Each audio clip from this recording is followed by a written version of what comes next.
రామాపురం అనే ఒక గ్రామంలో గోపి అనే ఒక బాలుడు ఉండేవాడు. అతనికి ఆ గ్రామం అంటే ఎంతో ఇష్టం. గోపి తన స్నేహితులతో కలిసి ఆ గ్రామ సమీపంలో ఉన్న ఒక నది దగ్గరికి వెళ్ళి ఆడుకోవడం వారందరికీ అలవాటు.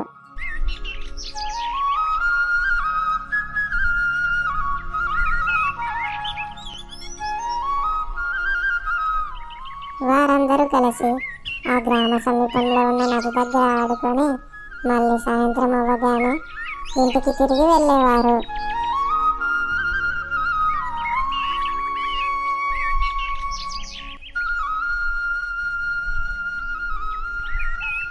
ఒకరోజు గోపి తన ఇంట్లో ఉండడం నచ్చక ఆ గ్రామంలో తిరుగుతూ ఉన్నాడు.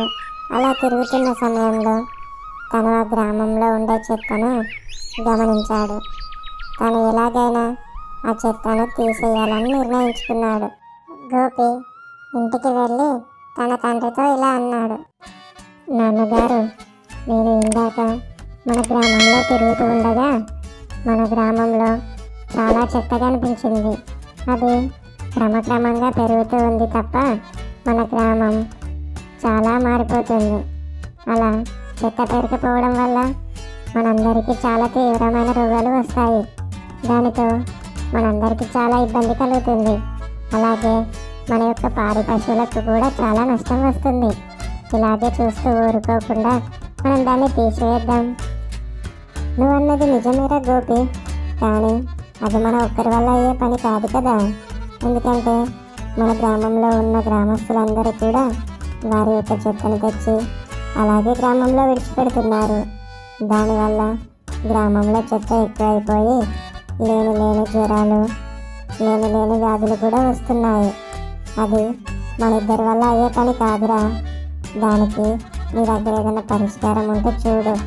నేను దానిని బాగు చేయాలని చూస్తున్నాను. దానికి నీ దగ్గర ఏదైనా పరిష్కారం ఉందా? మరుసటి రోజు కూడా గోపి వారి యొక్క స్నేహితులతో కలిసి ఆ గ్రామ సమీపంలో ఉన్న నది దగ్గర ఆడుకోవడానికి వెళ్తారు.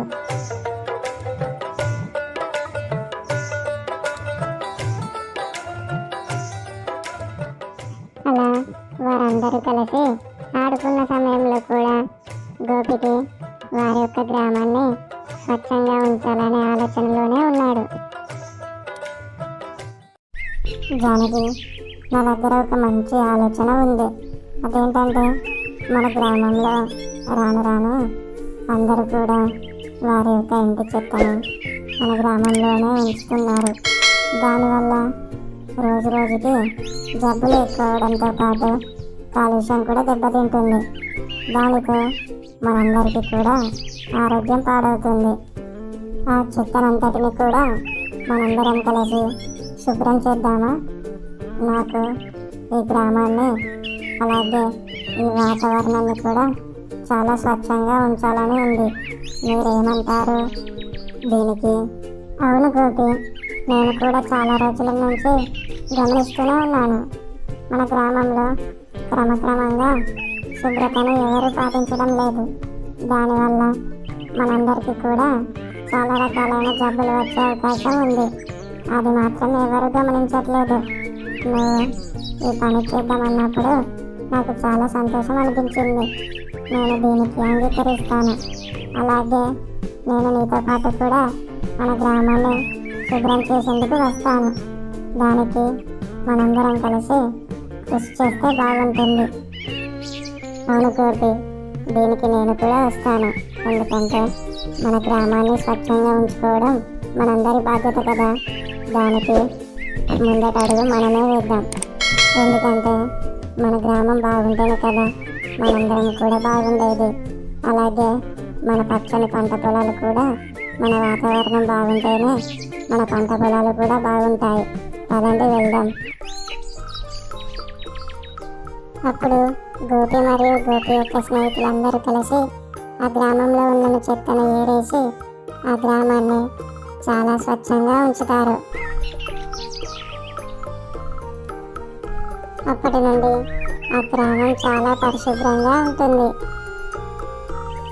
ఆ గ్రామం యొక్క సర్పంచ్ గోపి చేసిన మంచి పనికి గోపిని పిలుచుకొని ఇలా అంటాడు, అరే గోపి, నువ్వు ఈ చేసిన మంచి పనిని చూస్తుంటే నాకు చాలా గర్వంగా ఉందిరా.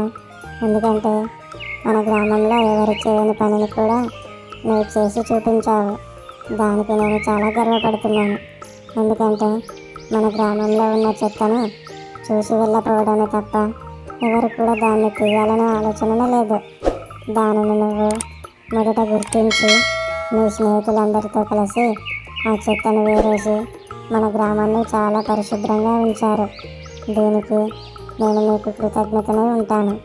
ముందు కూడా మంచి పనులు చేయాలి. అలాగే సర్పంచ్ గారు, ఇందులో మాత్రం నా గొప్పతనం ఏమీ కూడా లేదు. ఎందుకంటే మన గ్రామాన్ని పరిశుభ్రంగా ఉంచుకోవడం మన అందరి యొక్క బాధ్యత కదండి. అందుకనే నాకు అలా చెత్త పడేసి ఉండడం నాకు అస్సలు నచ్చలేదు.